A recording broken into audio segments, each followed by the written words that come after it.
All right, and we're live. Welcome, everyone. Welcome back to episode 2 of the Enter Player 3 podcast. Josh here, as always, with co host Kraig, aka Tungsten Phoenix, as you can see. The green background is gone. I figured it out. Figured it out. Yeah. The green screen or wall. Is it just a wall? Is it just a painted wall? It's a wall. Yeah. Okay. No, it's. Yeah, okay. That's what I thought. But Yep. You've got a very cool background behind you now, making mine look far less flashy. I'm still gonna catch crap for it, but that's okay. I'm sure you will. Yeah. The only feature my background can really offer is this wonderful folded chair. Just right there. Which wasn't there last week. I know. So I try to mix it up, Yeah. For the viewers. But anyway, welcome back, everyone. Of course, if this is your first time joining us, the Enter Player 3 podcast is a podcast about gaming for gamers and for parents, because both Kraig and I have a player 3 in our lives now. Speaking of our player 3s, how has your week been? How's the little one? He's a toddler. Okay, so Halloween was great. Halloween was fine. But ever since then, he thinks that every day is supposed to be Halloween. So he's like, "Oh, I'll go trick-or-treating. I want to carve pumpkins." We're like, "No, that's not how this works. This is once a year." Finally, he understood. He's like, "Wait, this only happens once every year." Oh.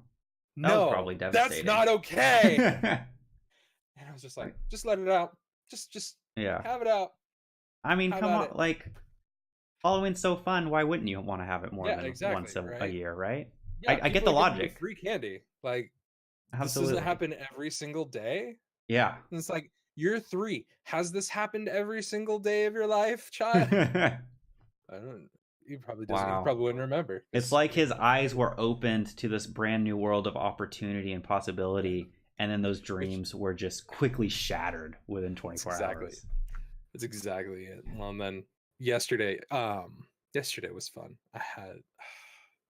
So there's this thing, and I know that not like there's definitely exceptions to rules and stuff, especially with kids. Every kid's gonna be different, but by and large, there's this fun thing that most toddlers do. If you have a toddler, if you have an older kid, you know exactly what I'm talking about. But like, if they're still in potty training, it's inevitable that they're gonna poop their pants. It happens. It's okay. They're still working on it. It's fine.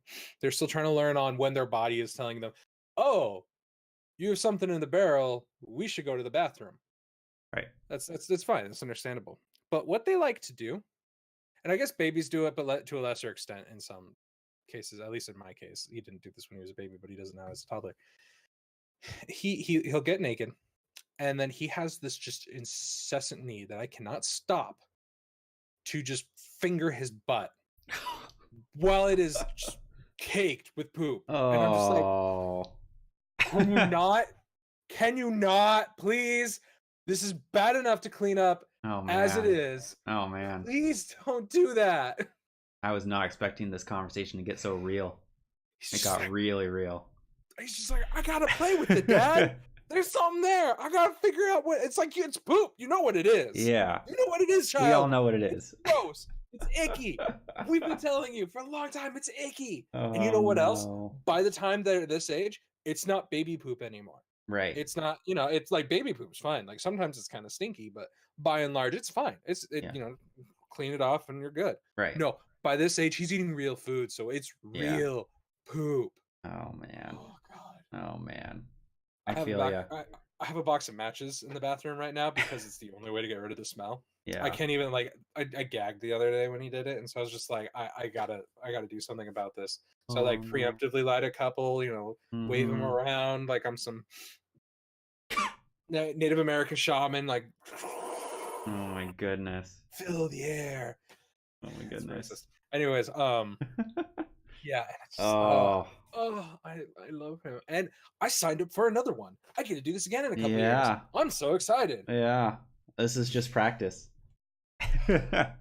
Oh man, well, that is something for me to look forward to. I'm excited. I'm actually really excited about our friend group who's having just kid after kid after kid right now. Like, it's everybody's getting a kid right now, and I love it because Yeah. I'm so excited for a couple of years from now when people are just like, this child, and I'll be like, yes, welcome to my life. I've been telling you. You don't even know. Well, I did not have any poopy situations with my 5-month-old, but she does have a cold, which means can't really breathe through her nose, which means sleeping. It's really kind of sad. It's like this little baby that's like trying to breathe through her nose, but she can't. So she like she'll still start breathing through her mouth, kind of like she's panting almost, and like it's harder to sleep. And so I feel bad for her. And I also feel a little bad for me because that means we don't really get very much sleep if she can't sleep very well. So it's been a little bit of a rough week. She's feeling a little bit better, but still struggling with this. So that has pretty much been our week.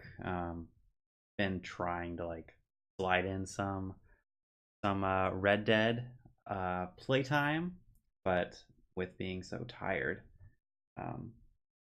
And she's not really like much of a lap sitter right now. I'll try to like sit her on my lap so I can ride around on my horse, and she'll tolerate that for like 5 minutes, and she's kind of done. So Not quite. They're like, you're like right outside of that infant stage, so you can't just hold them anymore. You just like got the baby up and you're playing the game, and it's like, this is great, this works, I'm cool with this. Now she's starting to get a little mobile, and she's just like, no, I want to move. Exactly. Go play with something. Stop. Exactly. So she started to roll over yet? Oh yeah, that's also new. Like within like 2 weeks, last 2 weeks I think. She just started. It's crazy. Once they do it once, that's all they want to do, and so she's like rolling all over the place. Did I tell you the story of when Kale first rolled over? I don't remember. So so we do tummy time whenever, wherever, because he was kind of temperamental about it, but he liked doing tummy time on the table. So like after dinner or after lunch or whatever, we kind of clear the table, and then we would hang on.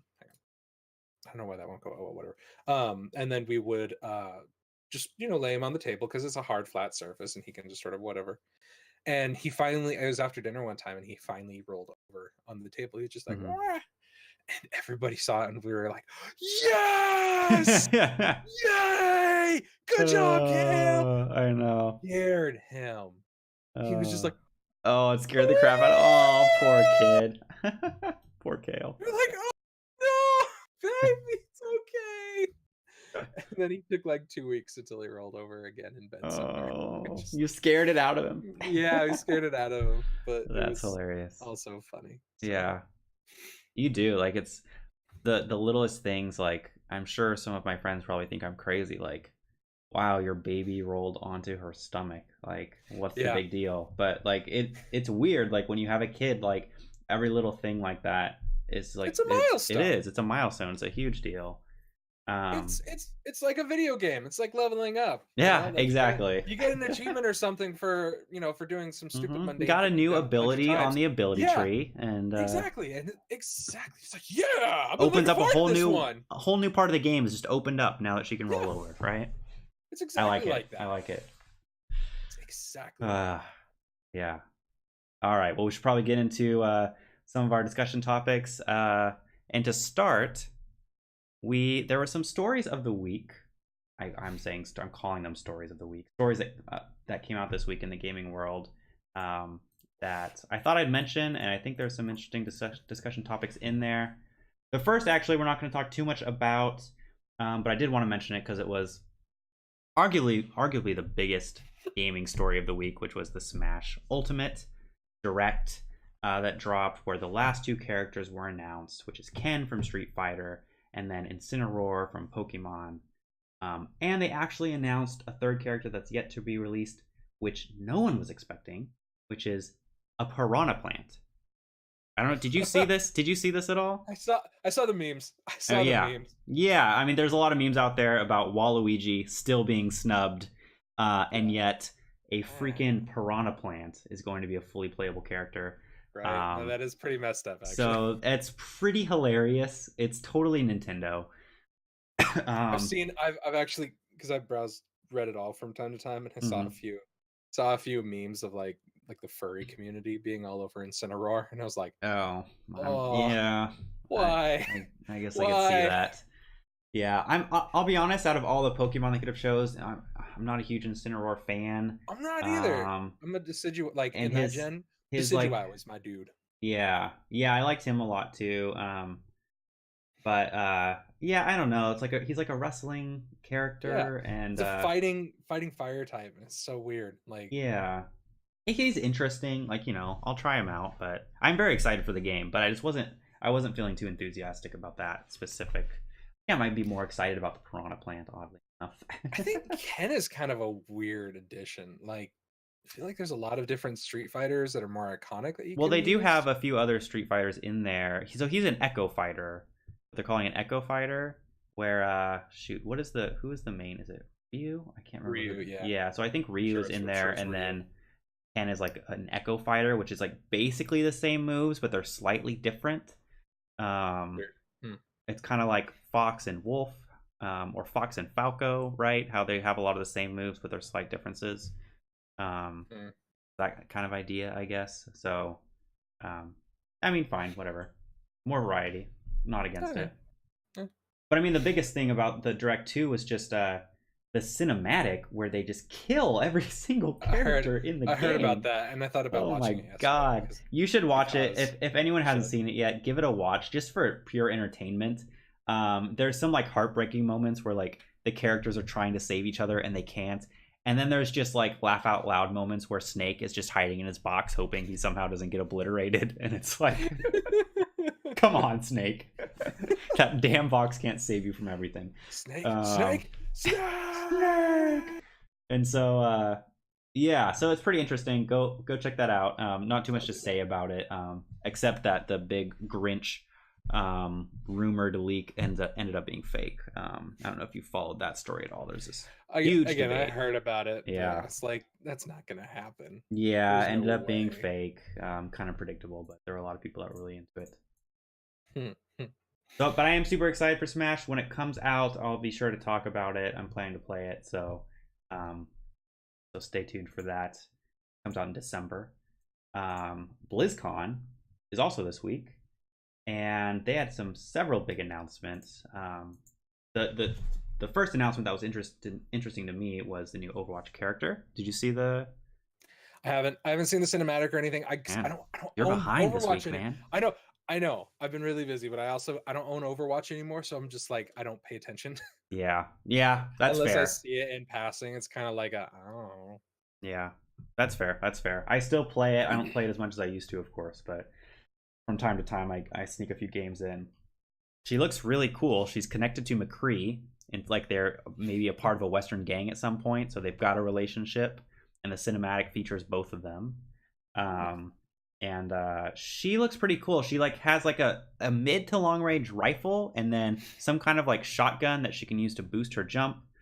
And then her ultimate is like her robot like gang member that comes out, and I'm not exactly sure how that works, but it's like an additional character actually comes out to like fight with her or for her. I'm not sure how that's gonna work, but pretty interesting. So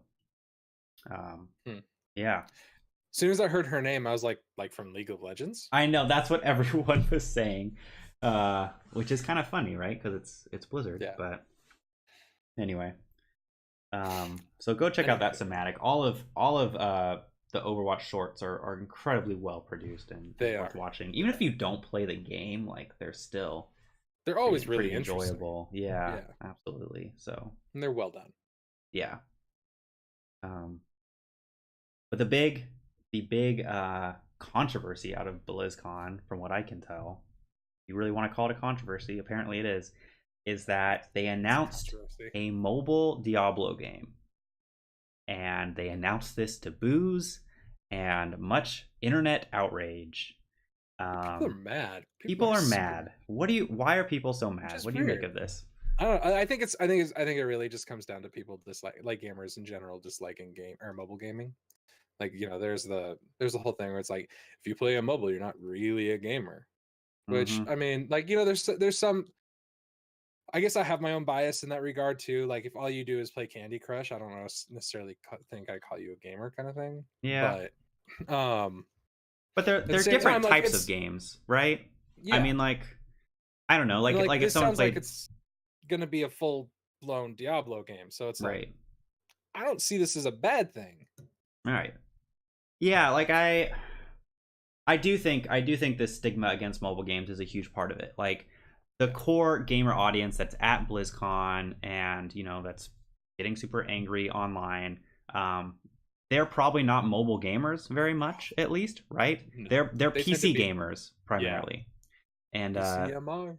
we all know how excitable PC gamers can get about the quality of their games, um, and so.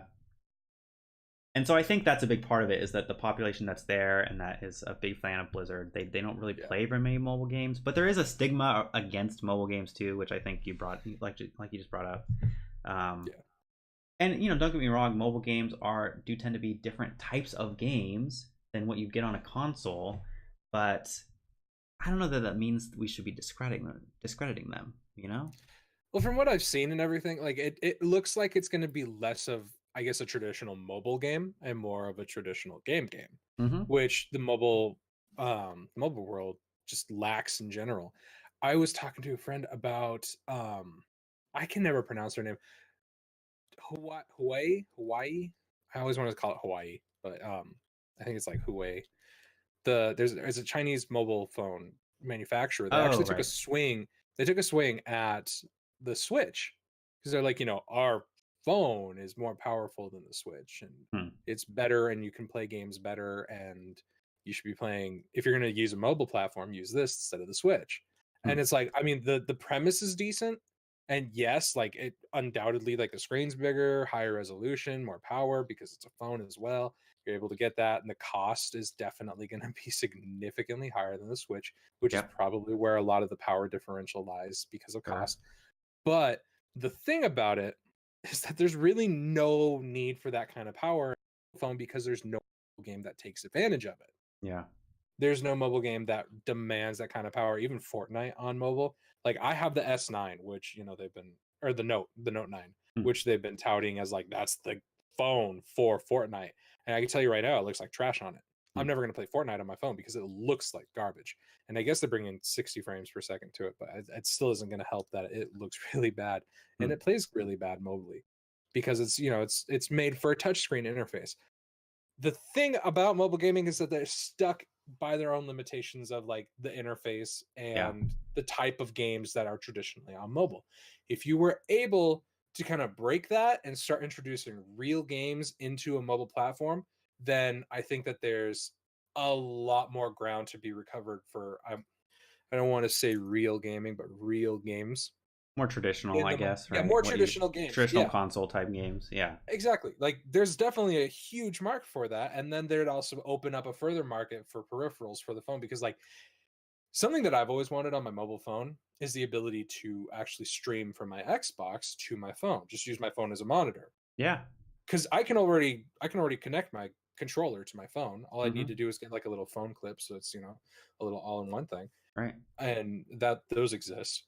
And if they would just do something like that, then I could play any game on my phone. Yeah. And I've always wanted that because then, my wife can just watch whatever and Uh-huh. I can just play whatever and it's a mobile platform. And so going hand in hand with that, if you start to introduce more traditional type games into mobile becomes a little more validated as a form of gaming because you have actual real games that aren't based solely around MTX Yeah. that are just like they're actual games. I mean, you're going to need to expect to pay 20, 30, $40 for them because Right.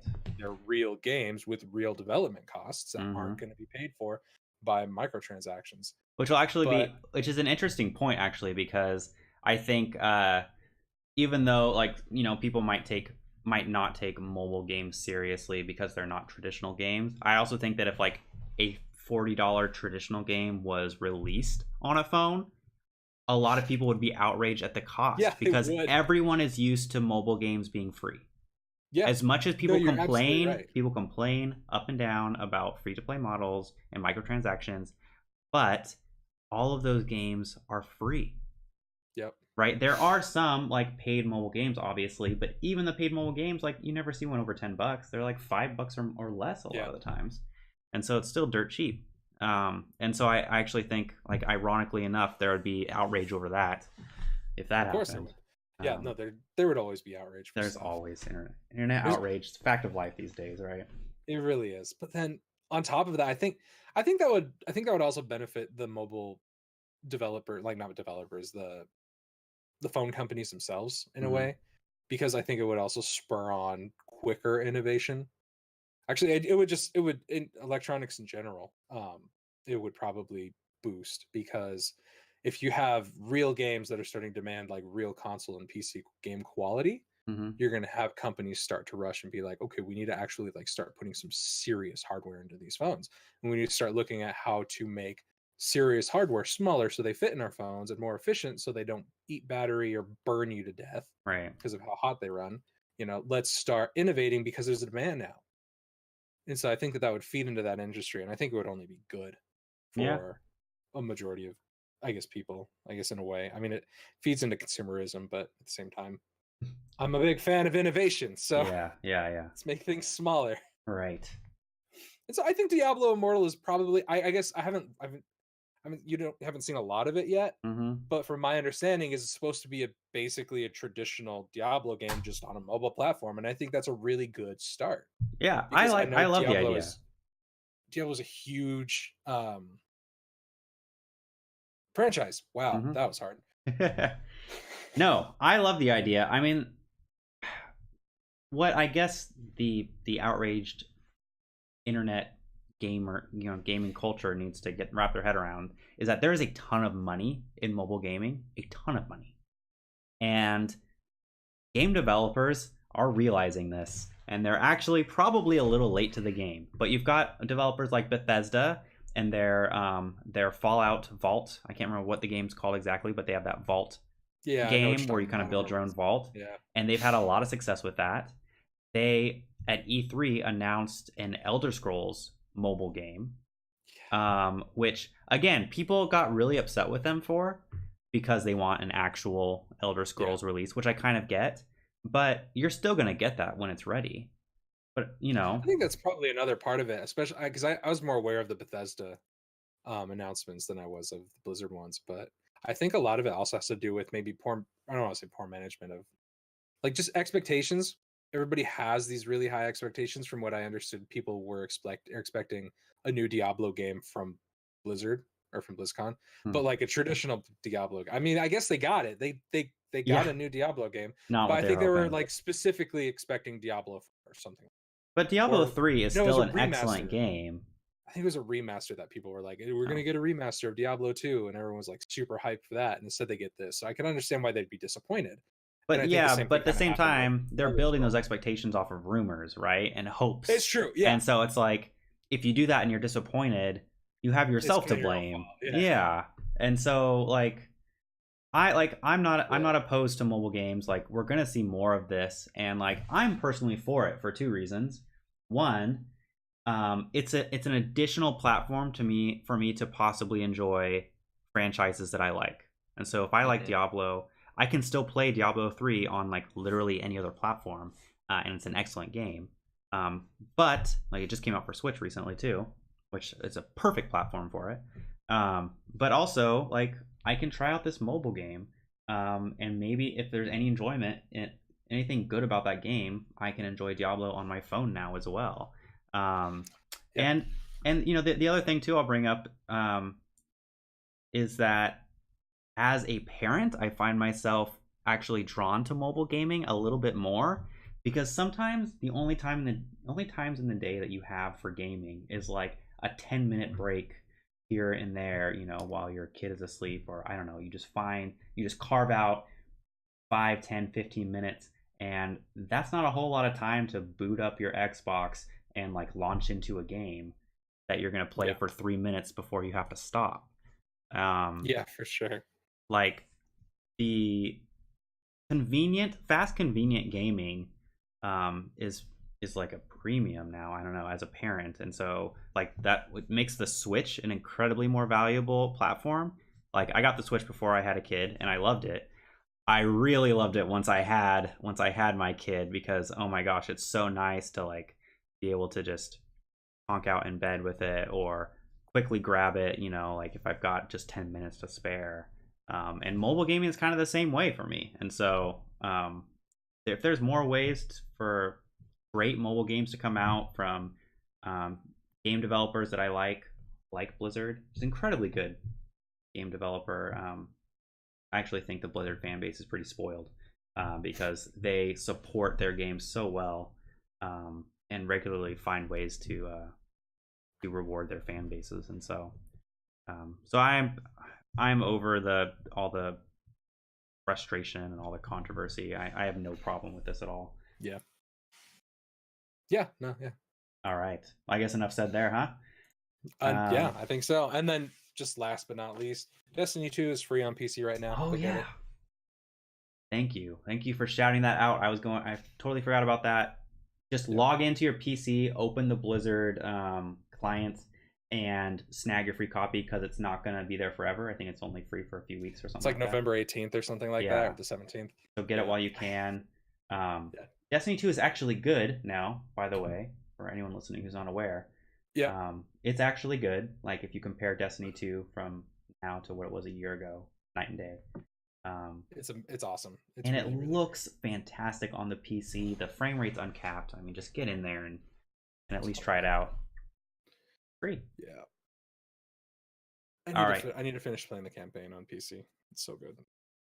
So, the last big kind of story this week that we want to bring up was the Fallout 76 beta. So Fallout 76 is already a game that's kind of steeped in controversy. Again, talking about some angry fan bases who are not necessarily on board with this whole 76 multiplayer idea. But regardless, the beta launched this last week, I believe. And to get into the beta, you had to pre-order the game. So here's how the story goes. Bethesda said if you pre-order the game, you get into the beta. So a bunch of people did. After the fact, after a ton of people pre-ordered, it came out that the beta was only going to be open on certain times and on certain days. So, for example, the beta was open this last Wednesday from 1 p.m. to 4 p.m. That's it. Like a 3-hour window right in the middle of the workday. And so I did not pre-order Fallout 76, so I'm not personally invested in this, but I can't imagine how frustrating it must be to pre-order a game, to kind of give your money to Bethesda out of good faith, wanting to get into a beta. That's a whole topic in and of itself, probably. And then to have this happen. And there are more beta times. There's one this weekend, and there's going to be a few more. But again, they're all very limited, tied to certain times on certain days. So you really actually have to kind of schedule your life around these beta times if you want to try out the beta. So, I mean, and before we even get into the bugs, that's another thing I wanted to bring up. Like, what do you think about this, like, beta structure? It's not even a beta. Like, something I learned probably 2 years ago now, I think, was I learned something with the Division. I got invited into the alpha for the Division, and then all of the subsequent betas as well. Mm-hmm. And so my initial thoughts were, okay, this is an alpha, these are betas, these are testing experiences to make sure everything's going right. Maybe everything's not fully rendered yet. Okay, cool, got it. So then that sets kind of an expectation that everything gets finished. But what seems to be happening with most betas is that what you're getting is the finished product. Yeah. And so it's really just a demo. It's not really a beta. It's a demo, and it's like a server load test, basically. Right? Which not even that, because when there are server load tests, like they tell you, most companies who actually do real server load tests are like, yo, get on and play the beta because we're doing server load tests. We need as many people as can possibly be on from this time to this time, because we need to know what's going to break our servers. Mm-hmm. Because that's what you need to do when you're doing a test like that. You need to get as many people on. So you just tell people, hey, we're doing a server load test, get on. And everyone's like, yeah, let's do it. and it's usually on the weekends because Yeah. that's when people are available. I've never seen a server test during the because that's stupid. Yeah. It's It not doesn't a make sense. smart idea. Yeah. It's you're not getting any valuable data because the people who are going to be on are very limited because especially in this day and age, like a majority of gamers are people who work. Right. Yeah, I So mean you're the average, just as a reminder, like the average age of the gamer, I think, is like around 30 at this yeah, point. Like that's the average age of the game of the gamer community, whatever. And so, yeah, everyone's working, yeah. right? Like, So or in it's not school or really. something. So what's the purpose of it? And then on top of that, like, why are you forcing people to? Well, obviously, the reason that they're forcing people to pre-order in order to access the beta is to get pre-orders. Because Mm-hmm. I feel like as a culture of gamers, pre-ordering is starting to become like people are finally getting out to the point where it's like, we're not going to pre-order your game because you need to be delivering a full game at release. Right. And Right. so I think that group of people who doesn't pre-order simply because of that is starting to grow. And I think companies are like, we need to give them more incentive to pre-order because we need those pre-orders because that's what gets investors all hard Mm-hmm. is pre-order numbers. It's So give me true. those pre-order numbers. And but And I guess the thing that's baffling is like, why would you dick your gamers over like that? Like it makes no sense to do that. yeah, it doesn't make any sense to me for them to, I mean, at the very least, if this was their plan all along, which of course we assume it is, to have these very limited beta times, at the very least be upfront about it. But Actually, I just had a thought. for them to withhold that information and just Yeah. say you'll get beta access, everyone's expecting beta access to mean a stretch of days where you can log Yep. in at any time because that's how 99% What of these most, betas have yeah. been run by other games. And so that's what everyone's expecting. And then for them to kind of pull the rug out, from under everyone else, and just say, nope, it's only this 3-hour window on these 4 days or whatever. Yeah. That's for sure baffling. Like the Yeah. window actually could have been intentional. Maybe they were for a time zone which they figure they have the most gamers in. And I don't know why. they have Which had that longer could be. windows. And so like on November, well, yesterday actually, it was from 11 a.m. to 8 p.m. So it's a longer stretch that goes into the evening, right, on a Friday.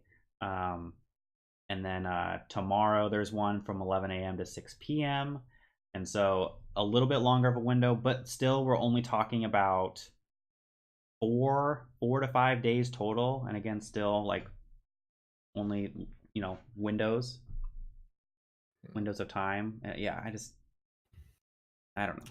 I suppose it could be intentional just because of like their server structure for having or for their instances is probably going to be significantly different than most other server structures I'm sure there's a because reason there's for a it, limited. right? Yeah, I I'm mean sure there's there a probably is. I'm really curious. I wish they would say because then people might actually understand. Like you need to communicate with your player base so people aren't just going off like, why are you doing this? right. This is messed up. This isn't traditional how things are done, and you're not telling us anything. At least communicate with your people and be like, so because of server structures, we have to do things a little differently and we need to understand how they're going to be working at certain times with different people in different places and things like that. So we're doing these beta times super weird. And I know it's not traditional, but this is what we need to do to get the information that we need. That's fine. Tell us that. Yeah, still That's helpful. still a little different than So, what most yeah. what we're all used to as far as betas, but still, again, I think that's the biggest point for me is like be upfront about all of that at the very beginning before anyone can even before it's before Fallout 76 is available for pre-order even, or at least when you announce, hey, if you pre-order, this is going to be a bonus, you're going to get into this beta. At that moment, you have to announce this is what the beta is going to look like. But they didn't, and I think they chose to not communicate that because they figured they'd get more pre-orders if they left it ambiguous. That's and so for sure. that just feels dirty. But the other part about this story that I want to bring up is how buggy the beta has been. I have heard and seen on the internet tons of complaints about horrible optimization, really bad UI, and I mean the graphics basically still being just as bad as Fallout 4, which wasn't like horrible, but not really up to the standard of modern day gaming, especially for AAA releases. I never played Fallout 4, so I didn't. Oh, it's really I didn't. not. I heard that a lot. Bethesda has never really been great with graphics, but Fallout 4, I think people really were expecting it to be a bit better. And then for 76 to it's obviously built on the exact same engine, and for it to not really be much of a visual upgrade at all, it looks especially bad now. And if you compare it to games that are out, like Assassin's Creed and Red Dead Redemption 2, like that just look fantastic, it makes this game look even worse. So there's all that, and then one bug, and I'm quoting a GameSpot article by Steve Watts, by the way. I want to give credit. There was a PC bug for the beta that deleted the entire 50 gigabyte game. So when players who I guess had the day off work logged in on Wednesday to play this beta during the 4 or 5 hour window they had, they got hit with this bug that deleted the entire game from their computer, and then they had to re-download the entire 50 gigabyte beta file.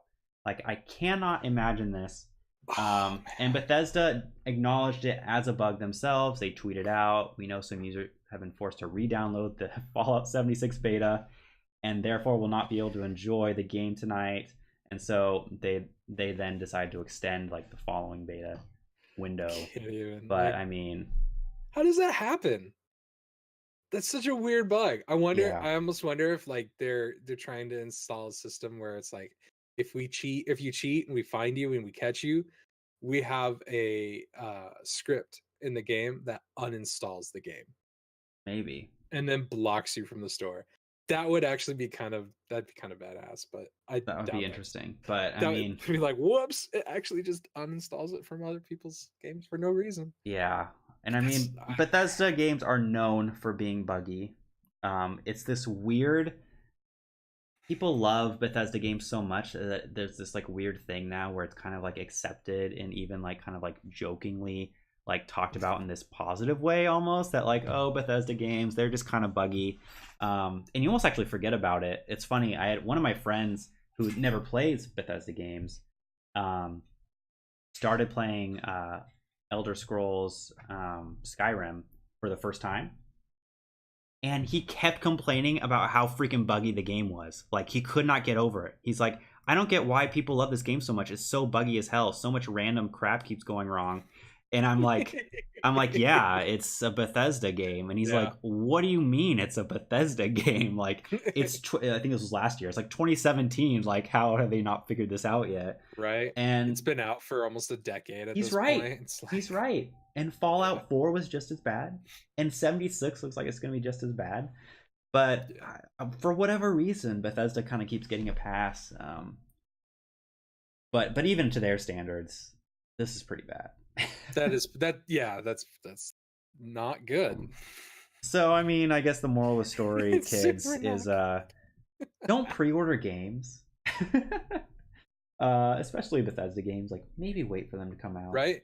Yeah. If you have a history of putting out horrible games, maybe you should make sure that you're delivering on content and quality before you pre-order. Yeah. Let other like rabid fans pre-order and test this game. You know, and I should also mention this game is launching November 14th, which is in 11 days. So they are not going to have hardly any time to fix the problems. This is coming out post, like the patch for this is definitely coming out post release. Yeah. Either that or someone's working around the clock for the next 11 days, which rip them. So people will be saying on the internet like, oh, it's okay that it's so buggy because it's a beta. They're going to fix it. It's not. They hopefully will fix it, but it might be 3 or 4 months after release. It's not. At this point, it's not a beta. What you see is very much what you're going to be getting when it launches.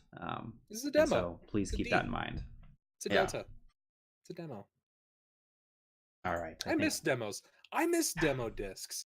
I was when we were talking about this before we started recording, I was thinking about it, and I was like, I remember a demo disc that had like all these games on there that I like half of them I didn't play, but I played that one level they had on the demo disc. That was so much fun. Mm-hmm. It was just like, I know, I loved it. Do that. It's exciting. Like, bring it back. Just be like, it's a demo, okay? Like, you know, here's a demo. Right. Maybe you'll buy our game if you actually play the demo. Very few, like, there are still some demos that will be released on like Xbox Live, you know, store, for example, but overall demos have really kind of been phased out. What you get are these betas now, which you usually again have to pay to get into via a pre-order, or get lucky to like win a code or something.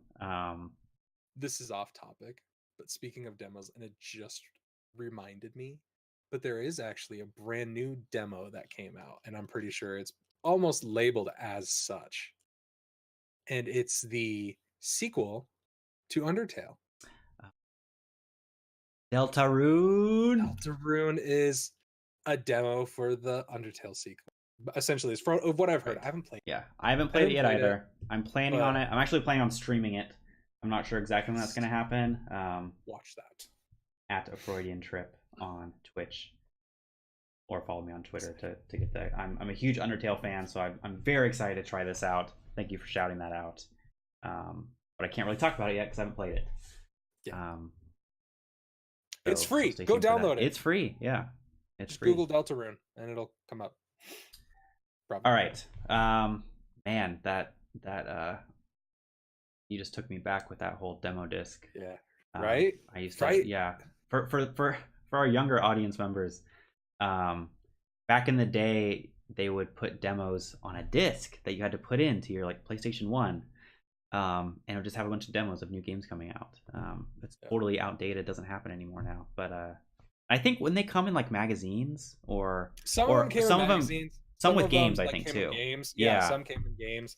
Sometimes they'd like just you just have stacks of the demo discs at stores and be like, here's a free demo. Woo! Right. Yeah, and you get all excited because it's free demo. You get to try a new game. Obviously, it's good for the game. They're hoping you'll buy it if you like it. Oh man. Yeah. We had demo discs, and now we have pre-orders. Now we have pre-orders. God. We'll let you try our game early if you give us $60 up front. Yeah, screw that. Give me such is life. Kill the pre-order. Bring back the demo disc. Hashtag demo disc. Yeah. We're starting a movement. I don't think we're gonna get very far, but I like it. I'm in on this movement. I'm in. All right. So for our last topic of the day, before we actually get into it, we wanted to shout out a comment. We got a few comments from our first episode. Thank you so much for those that commented. We really love the feedback from all of you, and we love the discussions that can happen in the comment section. And so, members or listeners, I should say, responding to the topics that we talk about with their own thoughts. Sparrow 933 was one such commenter, and he had a lot to say. I want to quote just one paragraph though, because it really leads into what our next discussion topic is going to be. Sparrow 933 says, "Furthermore," so I'm furthermore because I'm kind of cutting off his first part where he talks about kind of entertainment industry in general. But he's talking about those attempting to get into streaming, acting, and becoming a content creator. Do you come in with the mindset that you work a 40-hour work week and you'll be successful? Whereas most of the time that isn't the case. You don't account for how much marketing you'll have to do, how many hours it takes to edit YouTube videos, streaming for how long, following up with all that, the extra avenues you can to penetrate the market yourself. More than not, people don't know who you are. This is if you're trying to get into streaming, content creation, stuff like that. It's a misunderstanding of how much work goes on in the background of those who are successful and how much time it truly takes. From what I can gather, you cannot expect to turn on the camera and start streaming and experience overnight success without putting in the work or understanding what entertainment work is. So thank you so much, Spare933, for your comment. Again, he was responding initially to our discussion about crunch and how much work goes into crunch and to creating video games, and is it too much work? How that. Listen to the first episode if you haven't. We talk about it a bit. And he kind of pivoted off that to talk about just getting into streaming and content creation in general, and what it takes and how much work goes into it and how much behind the scenes work that viewers don't even see, which was really interesting. So again, thank you for a comment, and we thought we'd spend some time talking about the rise of Twitch and content creation, and what does it take to make it in this whole new like realm of entertainment. What are your thoughts? I think it's complicated. Fair enough. I think he's very right in the sense of you can't expect to just turn on the camera, start streaming, and experience success. Um, it's such an interesting kind of form of entertainment. I guess if you think about all the other previous time kind of, I want to say like American dreams, like the things that kids grow up and wanting to be. Right now it's a Twitch streamer or a YouTuber. Like you grow up and I'm like, I want to be one of them. Before it was rock star, before it was actor, but it was whatever, you Yeah. know. And on one hand, like a lot of that was skill based, but for a specific thing. Like I Hmm. want to get really good at acting so I can be an actor, so I can get paid money for being an actor. I want to be a musician, so I'm going to get really good at playing guitar so that I can maybe play with people and get paid good money to be a musician. But streaming in YouTube is not just being it's not just being a personality, Right. which that's a big part of it. People watch you, but there is a lot more that goes on. Absolutely right. A lot of people who just don't do any of the background stuff, like they may garner a community, which is also a key part to making it, or not to make, yeah, to making it, but to being what a Twitch streamer is really. It's a person, it's a personality who has a community surrounding them who supports them. But Yeah.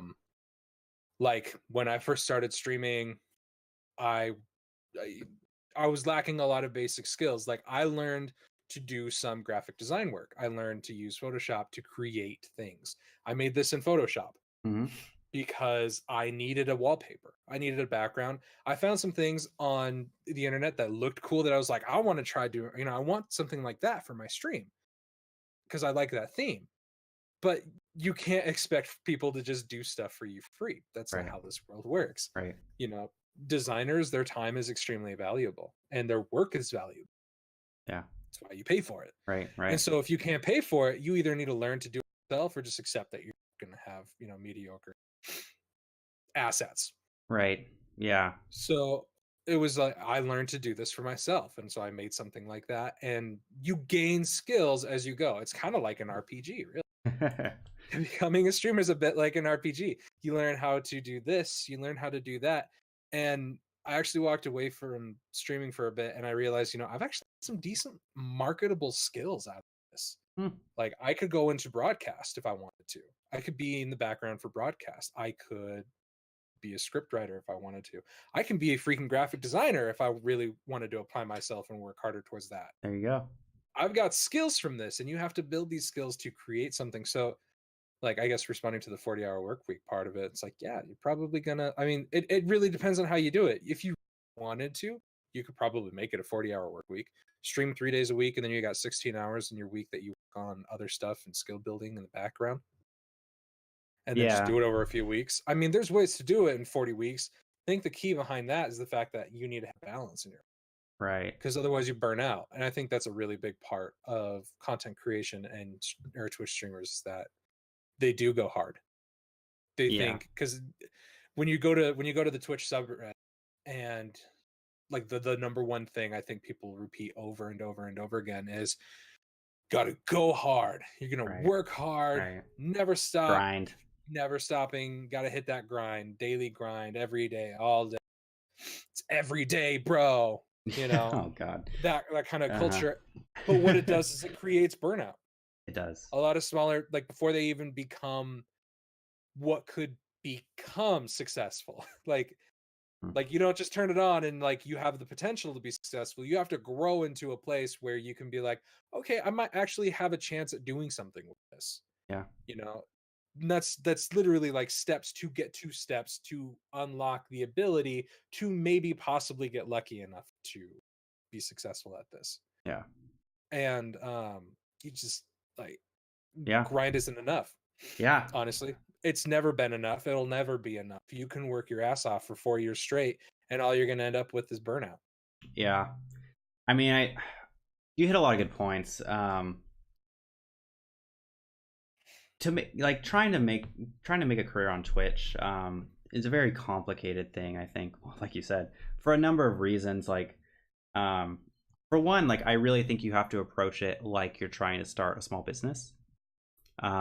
which means you have to think about how much time you're willing to invest, how much you can sacrifice, how long you can do this without making money, before you hopefully start making money. How much you're gonna have to invest into your equipment to kind of have it be at least good enough.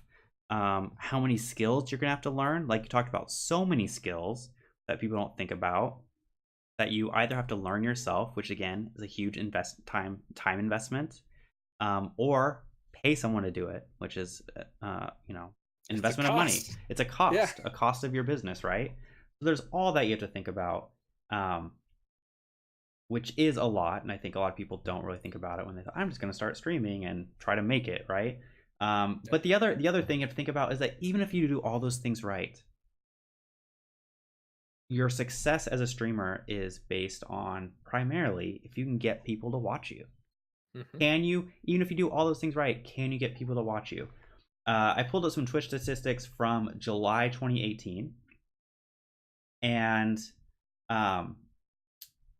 these statistics, according to the statistics, Twitch has between 2.2 and 3.2 million monthly broadcasters on average.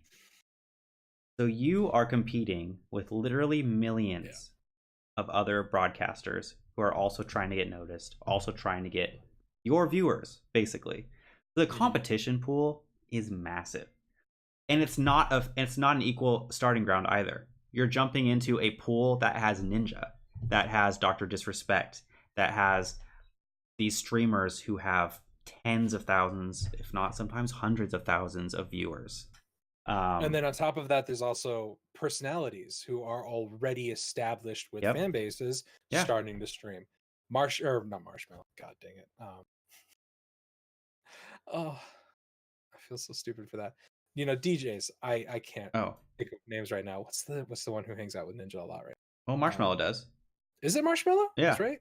His name's Marshmallow. I thought his name was something else. No, I think it's Marshmallow. Yeah, Marshmallow. I think Drake started trying to stream for a bit there.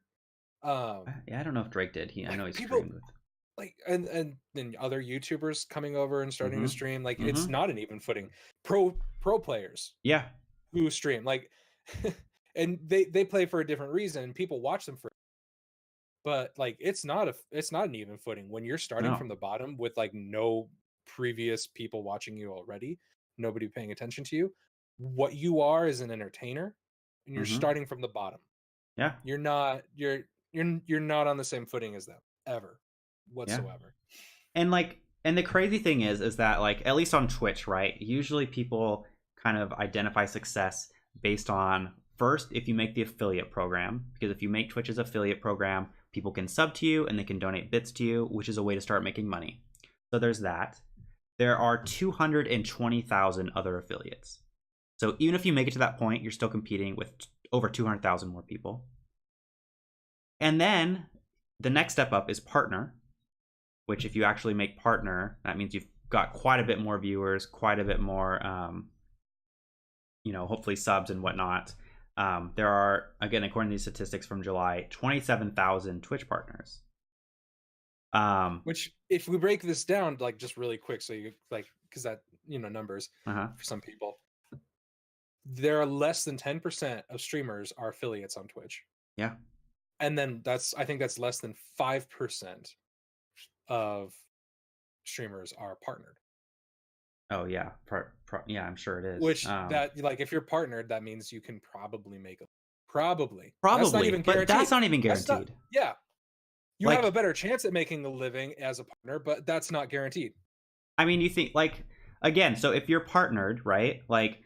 You can get you can have more emotes for your subs, you can run ads, stuff like that. But I've seen partners that are still averaging maybe 50 viewers, and maybe they have 100, 150 subs, which for a lot of people would be amazing. Oh my gosh, 100 subs, that's amazing.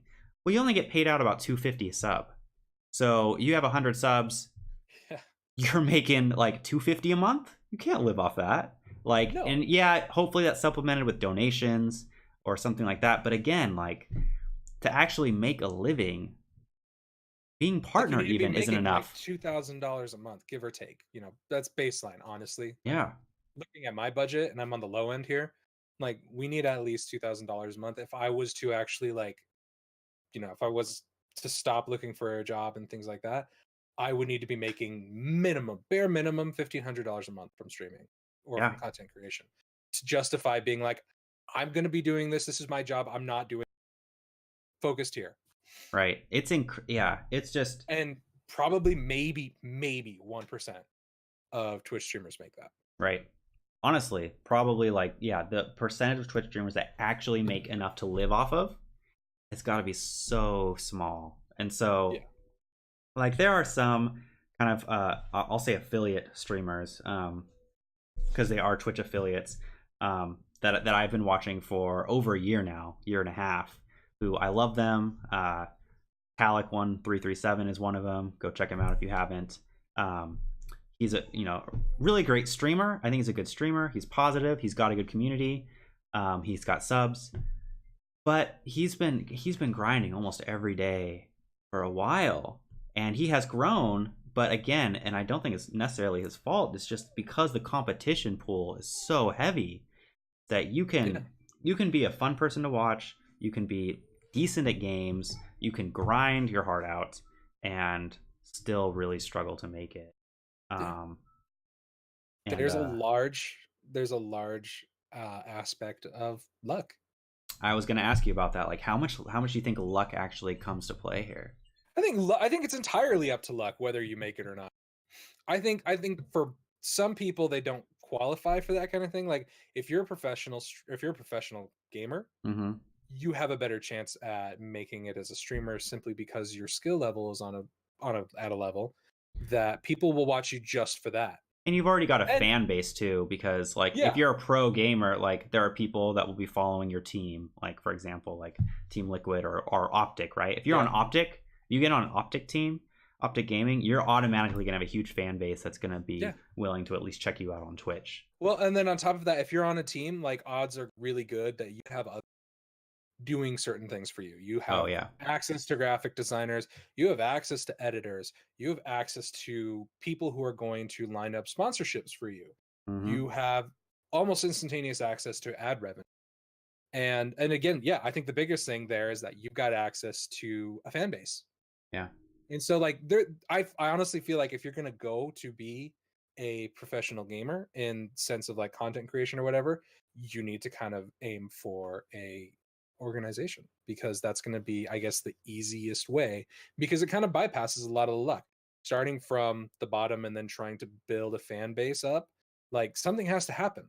Yeah, something has to happen for people to find you, because you're in an endless sea. Like, if you ever go look at what's the top game right now on Twitch, let's find out. Probably either Fortnite or League of Legends. It day to day, but it's Overwatch. Or maybe Overwatch. Oh, it's the Overwatch World League's happening. That's World Leagues is going on right now, so it's Overwatch. And there's 208,000 viewers, and I'm sure there's probably 10,000 streamers right now. Yeah, I'm sure there's tons. Overwatch, something like that. There's tons. Yeah. And odds are really good you're going to be at the bottom of a Yep. list. And when people click on Overwatch because they want to watch some Overwatch streamers, it's automatically sorted by the highest number of viewers. So if you've got 0 viewers or 1 viewer or even 10 or 20, you're still going to be so far down. It's going to be so hard for people to randomly find you. Like, you're going to have to do a lot of marketing to have a chance, really. Yeah. And there's a lot of people who don't want to go find some rando who's trying to struggle up through the ladder. Right. A lot of people are going to want to watch the best, or they're going to want to watch personalities that they know are good to watch or enjoy watching already. There's a community of people on Twitch and Mixer and other streaming services that will go out of their way to find people who don't, but that's a really small percentage of the people who watch these things. Mm-hmm. Yeah, I mean, like, it's not a great. That's honestly, I almost want to say that natural growth in that way isn't possible anymore. Yeah, it really is getting harder, and like, of course, Twitch wants to advertise itself as being like this amazing place where anyone can start streaming and grow and have success and be connected to communities. And while that's kind of technically true, it's also very kind of unrealistic. And I mean, I think, to kind of try to wrap this up a little bit, like, I guess I'm thinking about the comment, like, can you really do it in a 40-hour work week? There's so much behind the scenes work you'd have to do to even have a chance of being successful. I think that's absolutely true. I think, is it possible to do it in like 40-hour work week? Maybe, like there's some truth to that phrase of don't just work harder, work smarter. And so how do you spend those 40 hours can be very crucial. Like if you spend it all just streaming, but you're not marketing yourself, or you're not, trying to connect with other streamers and other communities, then yeah, that all that grinding is probably not going to get you anywhere. Luck is a huge part. Like if some big streamer randomly decides to host you. So I've streamed off and on as a hobby, and I can't imagine. I must be super lucky. I really do believe I was super lucky to have this happen. I was Probably. streaming Overwatch, probably just for like two, three viewers, and a partnered streamer randomly decided to host me with like 100 viewers. Wow. And it's the biggest host I've ever gotten. I had never met this person. I've never watched her stream. I have since watched it. She's really nice. It's like Saturday nights, I think, or Sat nights. I think I know who you're talking about. But I mean, like, that was a totally random lucky thing that happened to me that will never happen to millions of other streamers who probably stream way more than I do and are better at Overwatch than I am. You know what I mean? And so, like, it's that kind of luck. Like, yeah, you've got to work hard, work smart, and also kind of get lucky to even have a chance. And if even someone hosts you like that, all of a sudden you've got 100 viewers. Are you entertaining enough to keep them? Are you interesting enough or good enough at the game for them to come back? Maybe not. I think I heard Ninja say once that to make it as a streamer, you've either got to be really good at a game or you've got to be really funny / entertaining, right? And it's way easier to try to be good at a game than try to be entertaining enough all the time to kind of get that viewership. But even then, being really good at a game is the competition pool is so deep. It's tough. Yeah, it's I don't think it's a super realistic, like, I guess the dream of, starting at the bottom and then getting up to the top is not a super realistic dream anymore. It's a learning. I do think personally, like, because this is kind of how I'm sort of reformatting my own personal endeavors when it comes to content creation. I think 40 hours a week is a reasonable thing, because you got to think about it. If you're really going to dedicate your time and yourself to something like that, I think you got to look at it as a long haul. Mm-hmm. I don't think you can just like throw yourself into a grind and have things happen. Yeah. I think it's more reasonable to expect to do things over a long period of time. Mm-hmm. So, like, I still may stream for the next 10 years or whatever, and I don't know what's going to come of that. But I'm not going to put family time aside so that I can go stream. I'm going to focus more on other stuff, but this is going to be kind of a hobby that I have on in the background. And if something happens of it, cool. Great. Mm-hmm. I'm still going to put effort into it. I'm going to do things just at a slower pace. Yeah. Yeah. I mean, a big part of it is just managing your time and what's important to you and what you can afford to give. Right. Yeah. I think, again, it depends on what your goals are a little bit. If your goals is more kind of have it as a hobby, or just kind of as you have time, see where it goes. That's one thing. If you're like, this is going to be my career, then you're going to have to find ways to give a decent amount of time and effort into it. And then honestly, you're going to have to figure out a way to stand out. Like, you've got to do something. Like, you need to do more than just stream. You need to start making YouTube videos and hope something goes viral. Start doing things that other people aren't doing. Connect to a bunch of people on social media, other content creators, other communities. Which is a lot of time actually off stream, right? Yeah. To try to make it happen. And so it's a lot. It's really hard. And then again, you can do all of that and still nothing comes of it. Yep. Absolutely. So it's rough. It's reality. It's reality. And I think it's a tough reality that a lot of people don't really realize until they actually get into it and try it. Because again, the allure is, anyone can stream, anyone can make a YouTube video or get on Twitch and all of a sudden be making money and like make it big. And you hear stories about that, about, the few that do make it. That's, you hear a story like that where I started grinding, I worked really hard, I started growing, blah, blah, blah. And it's like, well, anyone can do it, right? If this person did. But it's just simply not the case. And I actually think we have a generation. I think that some of the younger generations coming up are looking at that like, that is I want to do that for my career. I want to make YouTube videos. I want to stream. I want to be a content creator. And great, good for them for having dreams, but to do that, but I think the reality of what it takes to make it is not always, I guess, looked at or just well known until you've been doing it and you realize just from experience how hard it really is. Yep. The best time to be a Twitch streamer or start being a Twitch streamer was 2009. No, honestly, there are streamers that are still popular and still making money simply because they started when the platform did. And so like when people logged onto Twitch, there were only so many creators to watch. Yeah, again, it's a luck thing, a timing thing. Yeah. All right. Well, we should probably start wrapping things up. Before we go, I always like to ask you what you've been playing this week. Anything interesting? No, just Destiny. Just Destiny? Just wrapping up Festival of the Lost. I finally got the Malfeasance quest from Gambit. Nice. A couple days ago. It gets hard. It gets really hard. Oh, does it? Yeah, you have to bank like 400 motes in Gambit. Oh, wow. But every mote that you lose is like if you die with motes, you lose those motes. Right. But you lose twice as many as you were holding. Wow. So it's, one step up or forward for each mote, but 2 steps back for each mote that you lose. That's brutal. It's super brutal. Yeah. I hate it. Dang. And it makes me unreasonably mad. Last night I was super mad because someone killed me with like 18 motes on me. And I had a little itty bitty Nerf gun on my side. I just grabbed that sucker and I was aiming for the couch that's next to me. And I just threw it too hard and it went up on the wall and I was like, oh crap. No. It's a rage moment. The wall. I've been It was a rage moment. I was so mad. So mad. Oh man. Yeah. Well, I've been playing Red Dead Redemption 2. What a game. I hear.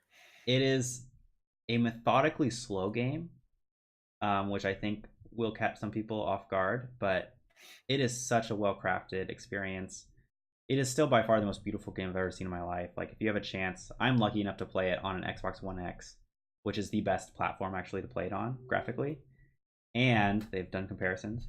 And I'm playing on a 4K TV, and so I'm really lucky in that regard to be able to do that. It is a game that it might actually be worth like buying an Xbox One X for. Like, a lot of people have been saying, like, what's the point? Do I really need an Xbox One X? I can play everything on my Xbox One. And that's true, but it is that stunning graphically. If you have a 4K TV, I think it's worth it.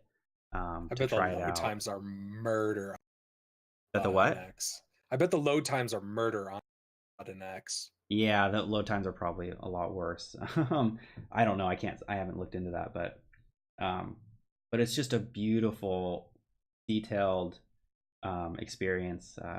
I'm loving every minute of it, even though I don't necessarily have too many minutes to dedicate to it.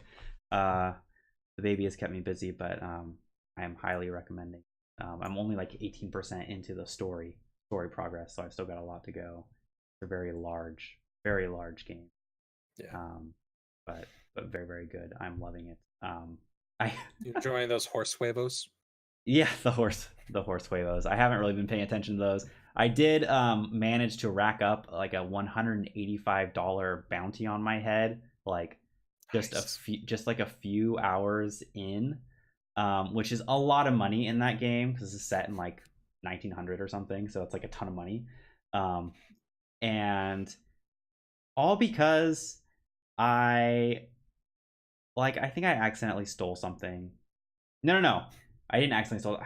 Okay, I shot up like a gang base, which is like, they're gangs. It's an outlaw gang, right? So they're bad guys, right? But someone reported it as a crime, and I didn't leave the scene fast enough. So now there's always lawmen coming after me.